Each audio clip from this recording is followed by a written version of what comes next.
Bruno César aqui, a gente vai começar uma série onde você vai aprender por que estudar escatologia, que é o estudo do fim dos tempos. Como assim, Bruno? Então, durante muitos anos ministrando em conferência, seminário, no meu curso online, eu tenho percebido que a maioria das pessoas, depois que elas aprendem aquelas verdades, elas têm uma transformação na vida delas e elas não faziam ideia de tudo aquilo que estava disponível através desse estudo e o quanto que ele é importante para a vida de todo cristão, para a vida de todo filho de Deus. Então, eu vou estar compartilhando com você nessa série, no meu canal do YouTube, por que estudar escatologia. Tá preparado? Vamos comigo! Porque é um assunto muito abordado nas Escrituras, extremamente abordado na verdade.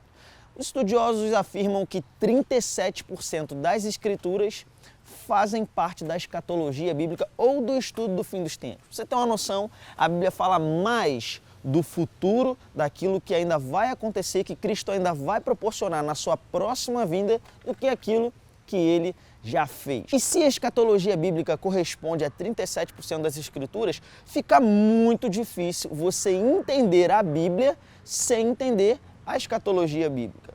Eu acredito que esse é um dos motivos porque muitos cristãos não conseguem avançar na sua vida cristã, não conseguem ter um devocional de qualidade, compreender bem as Sagradas Escrituras. Afinal de contas, as bases ou os pilares da escatologia bíblica são as mesmas bases que nós encontramos para as Escrituras, como, por exemplo, você entender que existem dispensações diferentes na Bíblia, que a posição do homem era uma no Antigo Testamento, é outra no Novo Testamento. Nós vemos que isso vai tendo variações e sofrendo mudanças até o final dos tempos por conta da condição de qual povo é, se ele tem aliança, se ele não tem, se ele está em Cristo, se ele não está. E aí você precisa compreender também que existem três povos principais na Bíblia e a Bíblia vai tratar com esses três povos, os judeus, os gentios, a igreja. Você precisa compreender também um método de interpretação para que você tenha uma interpretação sadia das Escrituras. E já vou te adiantar, é por isso que nós percebemos tantos problemas de interpretação ou tantas divergências quando nós olhamos para as igrejas, para as denominações de maneira geral.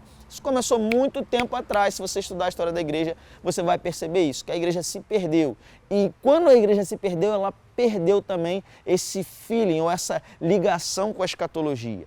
E aí nós temos tantos problemas. Então, a escatologia, ela compreende uma base sólida e grande de toda a Bíblia Sagrada. Eu vou te dar mais um exemplo bem prático, bem simples, só para você ter um entendimento. Apenas 3 livros de todo o Novo Testamento não falam da vinda de Jesus futura. São eles Filemão e 2 das 3 epístolas do apóstolo João. São todas bem pequeninas. Então a Bíblia, na sua maior parte, ela fala da escatologia. E na realidade, deixa eu até te adiantar, tem muitos textos que você talvez ouviu a vida inteira achando que falava de um assunto, quando na realidade falava de outro, e era escatologia. Vou te dar um exemplo simples, o exemplo lá do texto do Vale de Ossos Secos, né? Ezequiel, capítulo 37, onde as pessoas falam tanto a respeito da restauração que Deus tem para a sua vida, e nada demais nisso, Deus restaura mesmo. O propósito dele é fazer com que você viva uma vida abundante em todas as áreas. Então, se tem algo errado, vai haver restauração. Amém? Contudo, o texto está falando de uma restauração final de Israel.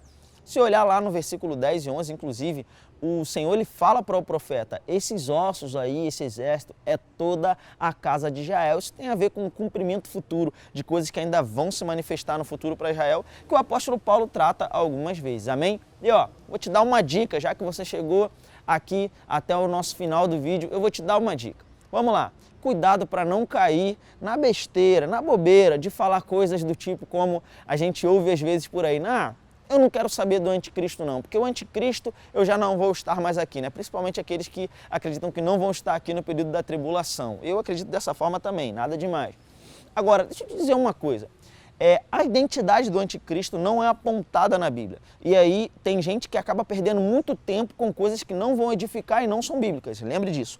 A sua fé deve estar apenas nas Escrituras. E as Escrituras não dizem qual é a identidade do anticristo. De maneira que qualquer estudo mais avançado, ele se torna uma teoria. Então cuidado para não basear sua fé nas teorias, basear nas Escrituras. Em contrapartida, eu vejo pessoas que não falam sobre esse assunto, não ensinam e dizem que isso não é importante. O anticristo, isso aí não é importante para a igreja porque a nossa esperança não é o anticristo.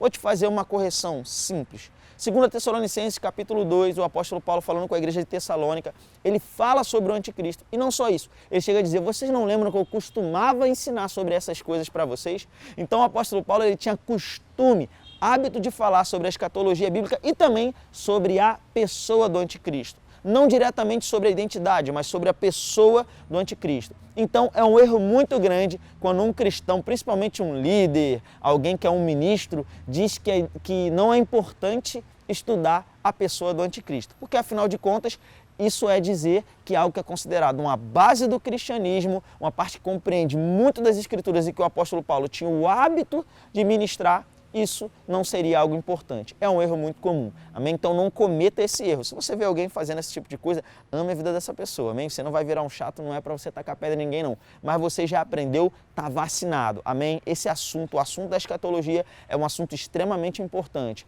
E convenhamos, na época do apóstolo Paulo, na época da igreja apostólica, a igreja fez coisas incríveis. E hoje, algumas igrejas sofrem uma diferença muito grande dos resultados daquela época, porque a palavra não é pregada da mesma forma. Que nós possamos voltar os nossos olhos para a escatologia bíblica e avançar para aquilo que Deus tem para a gente, crescimento e maturidade. Amém? Seja abençoado na prática da palavra em nome de Jesus.